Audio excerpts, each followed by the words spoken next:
Hello friends, Amit ji centre में आप सबों का स्वागत है। और हम चल रहे थे साधारण ब्याज के चैप्टर पर और लास्ट वीडियो में हमने साधारण ब्याज के कुछ क्वेश्चंस को सॉल्व किया था और आज भी हम उसी सीरीज में आगे बढ़ते हैं। तो चलिए हम अपना पहला क्वेश्चन सॉल्व करते हैं। हमारा पहला क्वेश्चन है 3200 रुपए पर 4 अप्रैल 2012 से 16 जून 2012 तक का 5% वार्षिक दर पर साधारण ब्याज कितना होगा। तो फ्रेंड्स, इस टाइप के क्वेश्चंस आपके एग्जाम में ज्यादातर आते हैं। तो आपको क्या करना है, यहाँ पे दिया हुआ है आपको कि 3200 रुपए आपका जो दिया है वो दिया है मूलधन या प्रिंसिपल आपका दे रखा है। 4 अप्रैल 2012 से 16 जून 2012 तक का उसने जो है ब्याज पूछा है। तो हम क्या करते हैं कि अगर हम कभी बैंक जाते हैं और बैंक से हम लोन लेते हैं तो जिस दिन हम पैसा निकालते हैं उस दिन हमारा ब्याज के लिए वो दिन नहीं गिना जाता है, लेकिन जिस दिन हम पैसा वापस करने जाते हैं वो दिन ब्याज के लिए गिना जाता है। ये बात आप हमेशा याद रखिए। तो यहाँ पे हम देखते हैं कि हमें कितने मंथ मिले हैं अप्रैल से जून तक। तो हम यहाँ पे पहले मंथ लिख लेते हैं क्योंकि हमको डेज निकालने हैं कि कितने दिन हुए हैं। तो यहाँ पे हम लिखते हैं अप्रैल और अप्रैल के बाद मई और जून। तो हम यहाँ पे देखते हैं कि जिस दिन हमने पैसा निकाला है वो दिन आपका काउंट नहीं होगा। तो यहाँ पे जो अप्रैल का मंथ होता है वो 30 का होता है। तो आपके जो टोटल दिन बचते हैं कितने बचते हैं? 26 दिन। मई में देख लीजिए, मई का पूरा मंथ है तो मई में आपके आ जाएंगे 31 दिन।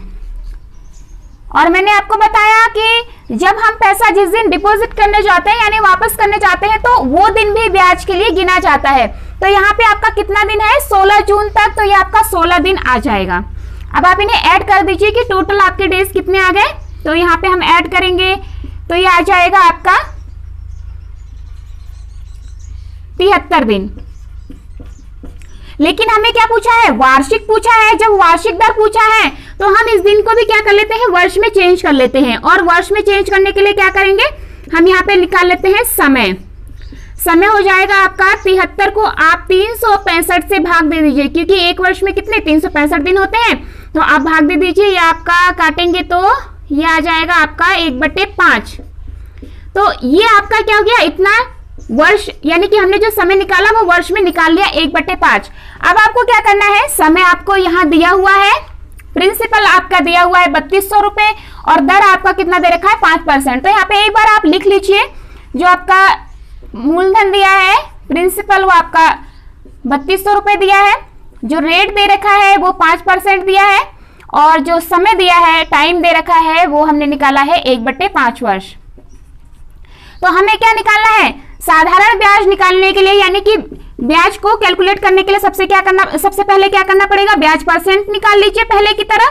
तो ब्याज परसेंट क्या हो जाएगा? RT हो जाता है, RT%।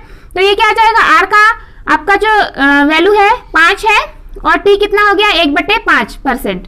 तो ये आपका आंसर आ जाता है 1%। अब आपको साधारण ब्याज निकालने के लिए क्या करना है? आप इसको प्रिंसिपल के साथ यानी कि मूलधन के साथ इसको गुणा कर दीजिए। तो यहाँ पे आपका दिया है 3200 रुपए और गुणा 1%। अब आपका जो परसेंट है वो आपके 2 जीरो से कट जाएंगे क्योंकि परसेंट किस पर निकाला जाता है? 100 पर निकाला जाता है, 100 पर निकाला जाता है। तो जो आपका आंसर आएगा वो आएगा 32 रुपए। आप इसको इस कैलकुलेशन को आप यहां देख लीजिए। 3200 का 1% जब हम निकालेंगे तो ये आ जाएगा 3200 गुणा 1/100 और इसलिए ये जो 2 जीरो है वो 2 जीरो से कैंसिल हो जाएंगे। आपका 32 रुपए जो है ब्याज आ जाता है। तो 32 रुपए आपका क्या आ जाएगा? आंसर आ जाएगा, आपका साधारण ब्याज आ जाएगा। चलिए अब हम चलते हैं दूसरे प्रश्न की ओर। हमारा अगला प्रश्न है, एक व्यापारी ने 45,000 रुपए का ऋण 2 बैंकों से लिया और एक ऋण के लिए 8% और दूसरे के लिए 12% वार्षिक। यानी कि जो कोई व्यापारी है उसने 45,000 रुपए का लोन लिया है, 2 बैंकों से लिया है अलग अलग, लेकिन हमें नहीं पता है कि ये जो लोन है वो कितने कितने ले रखे हैं। टोटल उसने 45,000 लिया है, लेकिन वो बोल रहा है कि पहले के लिए जो उसका रेट है वो 8% है, दूसरे के लिए कितना है? 12% है वार्षिक।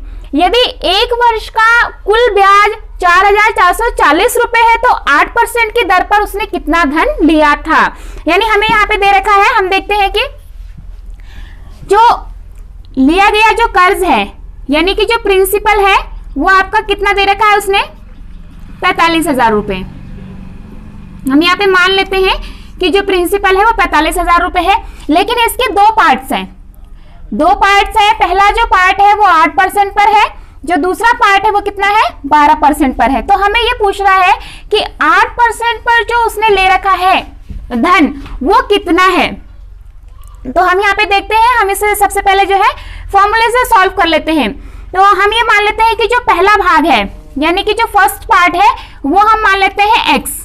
हमने लेट कर लिया कि जो पहला पार्ट है वो x ले लिया है, हमें नहीं पता है कि कितना था, तो 45,000 में से पहला भाग हमने x मान लिया, तो दूसरा कितना बचेगा, 45,000 में से आप उसे घटा दीजिए, तो दूसरा पार्ट आपका ये हो जाएगा।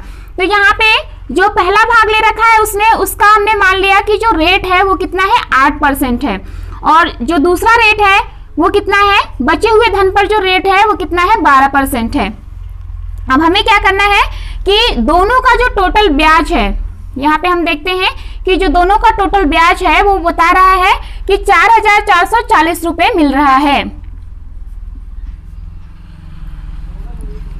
ये है कि उसको क्या है, 4,440 रुपए लास्ट में जो है ब्याज मिल रहा है। तो ये पूछ रहा है यहाँ पे कि हमें जो टोटल जो हमारा 8% पर जो धन लिया गया है x, इसका मान कितना होगा। तो आइए हम सॉल्व कर लेते हैं। हमें क्या करना पड़ेगा, दोनों का हमें पता है कि साधारण ब्याज निकालने के लिए हम क्या करते हैं, साधारण ब्याज निकालने के लिए हम फॉर्मूला क्या लगाते हैं, PRT/100, यही तो लगाते हैं। तो ये हमारा पहला पार्ट हो गया, तो हम मान लेते हैं इसको R1 मान लेते हैं, यानी कि पहला रेट और टाइम दोनों का जो है सेम दिया हुआ है, तो टाइम के लिए हम क्या है, दोनों में अलग अलग नहीं मानेंगे, लेकिन हम जो है प्रिंसिपल मान लेते हैं P1, क्योंकि प्रिंसिपल जो हमारा है ये क्या है, अलग अलग है, यानी कि 45,000 में दो पार्ट्स में डिवाइड किया गया है। तो पहला पार्ट हम P1 मान लेते हैं, और जो दूसरा पार्ट है आपका वो 45,000 माइनस का x है। तो और दूसरा हम जो मानेंगे वो मानेंगे P2/100। तो हम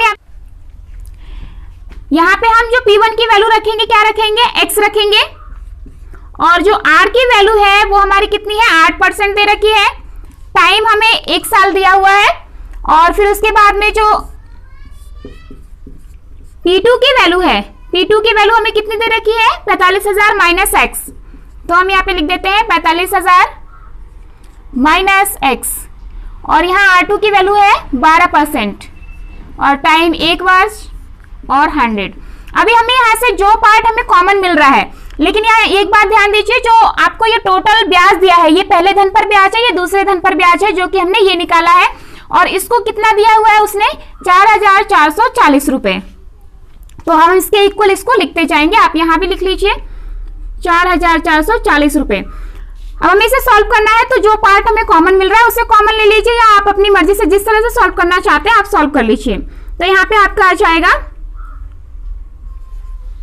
सबसे पहले आप इसे सॉल्व कर लीजिए, 8x/100 प्लस यहाँ पे हो जाएगा 45,000 माइनस x और 12/100।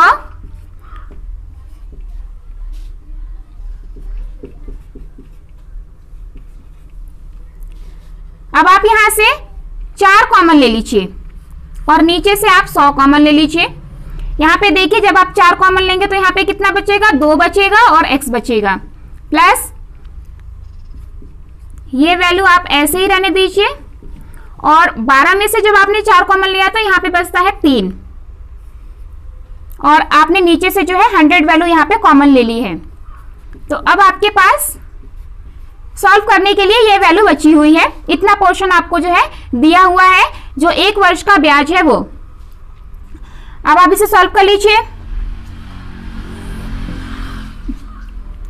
तो यहाँ पे हो जाएगा 2x प्लस यहाँ 3 की मल्टीप्लाई कर लीजिए, यहाँ इससे इसके साथ और इसके साथ भी कर लीजिए, तो आप 3 की मल्टीप्लाई इससे करेंगे तो आपका आ जाएगा ये 3 0 यहाँ पे आपके आ गए, और यहाँ आपका आता है 1,35,000 माइनस यह आपका आ जाएगा 3x और इक्वल में आपका दिया हुआ है 4440।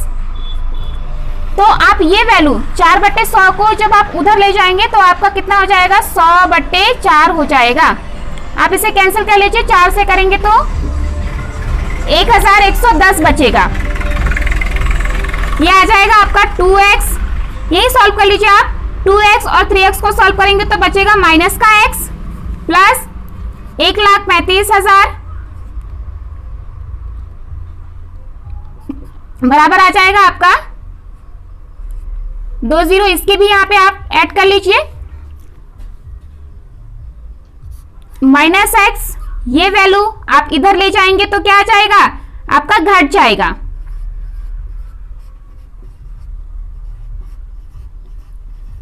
तो ये आपकी जो माइनस x की वैल्यू आएगी वो आएगी -24,000।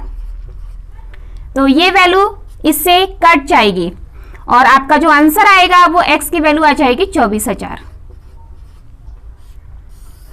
तो जो आपको पूछा है कि 8% की दर पर जो उसने धन ले रखा था 45,000 में से कितना लिया था, 24,000। तो ये तो आपका जो है फॉर्मूले से हमने जो है इसको सॉल्व किया है और आपको इससे काफी टाइम लगेगा और लंबा समय भी लगेगा। तो हम इसको क्या करेंगे, एक दूसरे मेथड से सॉल्व करेंगे। तो हम इसका दूसरा मेथड देख लेते हैं।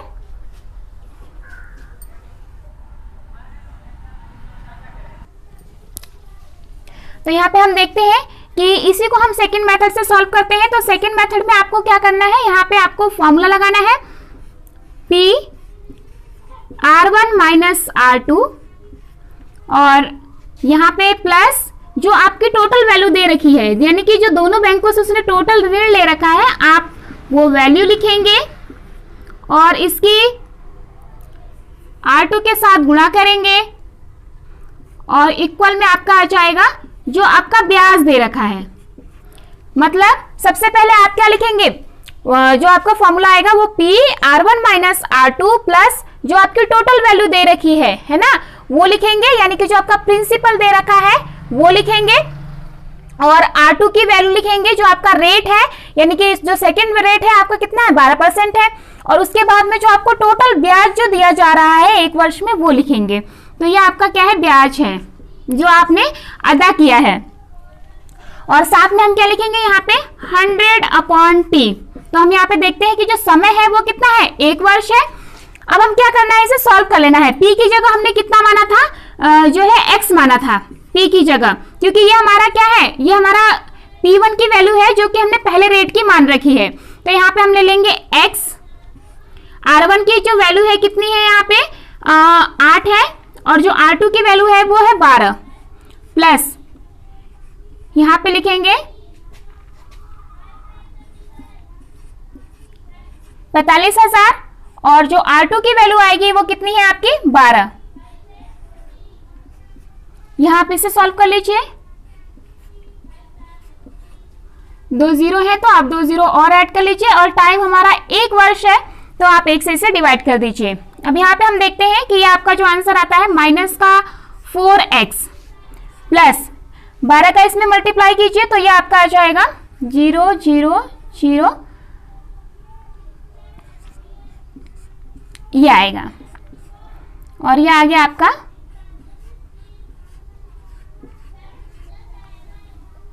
अब आपको क्या करना है, -4x यही रहने दीजिए, इस वैल्यू को इधर ले जाएंगे तो यह आ जाएगा आपका, इसको यहां पे घटा देंगे। तो घटाने पे देखते हैं कि जो हमारा आंसर है कितना आ रहा है, हमारा माइनस में आएगा क्योंकि आप देख सकते हैं कि ये जो वैल्यू है वो बड़ी है और ये वैल्यू आपकी क्या है, छोटी वैल्यू है। तो इसलिए हम क्या करेंगे, इसको घटा देंगे। तो घटाने पे आपका जो आंसर आएगा वो माइनस में आएगा। तो हम घटा के देख लेते हैं, यहाँ पे इस वाले पार्ट से हम इसको घटाएंगे तो यहाँ आपके 3 0 और फिर यहां से घटाएंगे तो 6 आएगा और यहां आएगा 9। तो आपकी वैल्यू कितनी आ रही है, 96,000 आ रही है, वो भी किस में आएगी, माइनस में आएगी। अब आप क्या करेंगे, माइनस से आपका माइनस क्या हो जाएगा, कैंसिल हो जाएगा। तो आप x की वैल्यू फाइंड कर लीजिए और इसके डिवाइड में आप 4 लिख दीजिए तो ये आपका आ जाएगा 24,000 रुपए।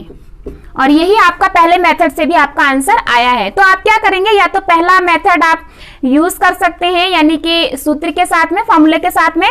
सेकेंड, आप जो है फॉर्मूला याद रखिए कि जो आपने पहले इसमें से जो आपने पहला मूलधन माना है यानी कि पहले बैंक का जो मूलधन माना है, तो P1 R1 minus R2 plus जो आपने टोटल वैल्यू आपको मिली है यानी कि जो टोटल आपका मूलधन है, आपने जितना कर्ज ले रखा है वो, उसको आप क्या करेंगे, सेकंड रेट से मल्टीप्लाई कर देंगे। और जो आपका ब्याज आया है, ब्याज इंटू 100/T, या तो आप इस तरीके से याद कर लीजिए और उसके बाद में आप सीधे वैल्यू रखिए और आपका आंसर आपको क्या है, मिल जाएगा। लेकिन ध्यान रहे कि आप इसी तरह के क्वेश्चंस में आप ये जो सेकंड मेथड है वो यूज कर सकते हैं। केवल यहाँ पे वैल्यूज जो है वो चेंज हो सकती है और यहाँ पे जो रेट है, रेट की वैल्यू, और जो आपका ब्याज है, जो आपका मूलधन है, इसकी वैल्यूज चेंज हो सकती है। क्योंकि जो ट्रिक है वो हर एक क्वेश्चन में अलग अलग लग सकती है, लेकिन जो पूरा चैप्टर है वो हमारा फॉर्मूले पे ही बेस्ड होता है, इसलिए पूरे चैप्टर में एक फॉर्मूला वर्क कर सकता है। लेकिन आपकी ट्रिक जो है एक चैप्टर में सारे क्वेश्चंस में काम नहीं कर सकती है। तो इसलिए हमारा दूसरा क्वेश्चन ये है। और अब हम चलते हैं अपने तीसरे क्वेश्चन की ओर। तो हमारा तीसरा क्वेश्चन है,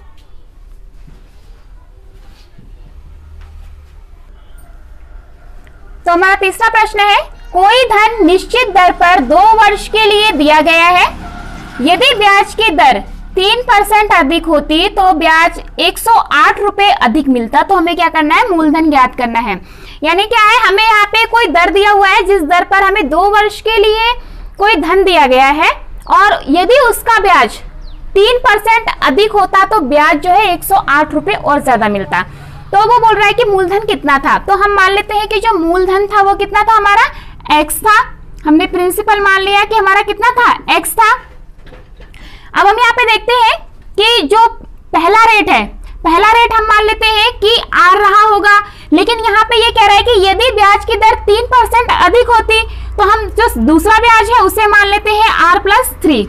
तो हम क्या करेंगे कि जो हमारा दूसरी दर पर जो ब्याज होगा, यदि दूसरी दर पर जो ब्याज है उसमें से पहली दर पर जो ब्याज है, यदि हम उसे क्या कर सकते हैं, यदि हम उसे घटा दें तो हमें क्या मिल जाएगा, 108 रुपए मिल जाएगा। क्योंकि इन दोनों का डिफरेंस ही 108 रुपए दिया हुआ है। क्योंकि प्रश्न में ये कह रहा है कि यदि 3% अधिक ब्याज होता, सॉरी दर यदि 3% अधिक होती तो ब्याज कितना अधिक मिलता हमको, 108 रुपए। तो हम क्या करेंगे, हमने माना कि जो उसका मूलधन था वो x था और यदि उसको हम r रेट पे देते हैं और उसके बाद यदि हम 3% जो दर है बढ़ाने के बाद यदि उसका ब्याज निकालेंगे तो इन दोनों का जो डिफरेंस आएगा कितना आएगा, 108 रुपए आएगा। तो यहाँ पे हम देख लेते हैं कि जो सेकेंड जो ब्याज निकालेंगे उसमें से फर्स्ट ब्याज को हम क्या करेंगे, घटा देंगे। तो हमारा आंसर कितना आएगा, 108 रुपए आएगा। तो यहाँ पे हम देख लेते हैं कि माना जो पहला रेट है यानी कि प्रथम रेट वो कितना अच्छा आएगा, प्रथम दर मान लेते हैं वो हमारा कितना आएगा R%। और जो दूसरा रेट मानते हैं वो हम ये मान लेते हैं कि उसी से 3% और अधिक होना चाहिए। अब वो ये बोल रहा है कि यदि हम इस ब्याज पे पैसे लेते तो हमें क्या मिलता, 108 रुपए और अधिक मिलता। तो यहाँ पे हम देखते हैं कि जो हमारा जो साधारण ब्याज है, साधारण ब्याज का फॉर्मूला लगा देते हैं दोनों में। यहाँ पे आ जाएगा हमारा मूलधन P/R/T। तो हम इसी फॉर्मूले की मदद से जो है इसको सॉल्व करेंगे। तो पहला पहला हमारा ब्याज आएगा वो आएगा x इंटू R का मान क्या लिखेंगे, R+3, क्योंकि हम दूसरे में से पहले वाले को घटाएंगे तब हमको क्या है 108 रुपए प्राप्त होगा। और टाइम हमें कितना दिया हुआ है, टाइम हमें 2 वर्ष दिया है। तो हम यहाँ पे लिख लेंगे 2/100 माइनस जो हमने पहले ब्याज गेन किया है उसका फॉर्मूला लिख देंगे। तो मूलधन दोनों के लिए सेम होगा इंटू, अब R+3 हमने यहाँ पे लिखा है और यहाँ पे क्या लिखेंगे, केवल R लिखेंगे। समय दोनों के लिए बराबर है। अब हम इसे क्या करेंगे, हल कर लेंगे। लेकिन इन दोनों का जो डिफरेंस है वो हमें कितना दिया हुआ है, 108 रुपए। क्यों, क्योंकि हमें इतना पैसा ज्यादा मिलता। तो हम इसे हल कर लेते हैं, कॉमन लेकर के हल कर लेते हैं। यहां से 2 और x और यहां से भी 2 और x को हम कॉमन ले लेते हैं। नीचे से हम 100 कॉमन ले लेते हैं। हमारा इधर क्या बचेगा, r प्लस 3 और यहां बचेगा माइनस r बचेगा। तो यहां से सॉल्व करेंगे 2x अपॉन 100, r से r कैंसिल हो जाएगा, यहां पे बचेगा 3 इज इक्वल टू 108। अब आप क्या कीजिए, 100 और 3 को इधर मल्टीप्लाई कर दीजिए, तो ये आ जाएगा 2x बराबर 108 इंटू 100 अपॉन 3। तो यहां देख लीजिए ये आ गया आपका 3600 रुपए। और अगर हम x की वैल्यू निकालेंगे तो 3600 को क्या करेंगे, 2 से डिवाइड कर देंगे, तो आ जाएगा आपका 1800 रुपए। तो मूलधन आपका कितना आ गया, 1800 रुपए। आपका आंसर कितना आएगा, 1800 रुपए आएगा। अब आप इसका एक सेकेंड मेथड और देख लीजिए जो छोटा सा ही है आपका और कम समय में सॉल्व भी हो जाएगा। आइए हम यहाँ पे सेकेंड मेथड देखते हैं। हमें क्या करना है, बस फॉर्मूला लगाना है PT अपॉन 100 इक्वल टू 108, यानी कि जो हमको दे रखा है कि हमें इतना ब्याज अधिक मिलता, तो वो हम यहाँ पे वो वैल्यू यहाँ पुट कर देंगे।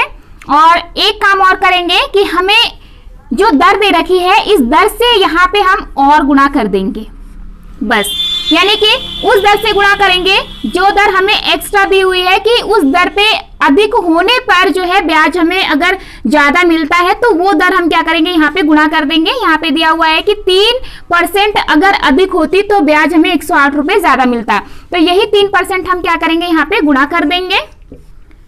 आपका आ जाएगा यहाँ P की वैल्यू फाइंड करनी है। T आपका कितना दे रखा है, 2 वर्ष अपॉन 100। अब आप बस इसे सॉल्व कर लीजिए। P की वैल्यू फाइंड करनी है तो 108, 100 को यहां मल्टीप्लाई कर दीजिए और 3 और 2 को यहां डिवाइड कर दीजिए और आपका आंसर यहां पे आ जाएगा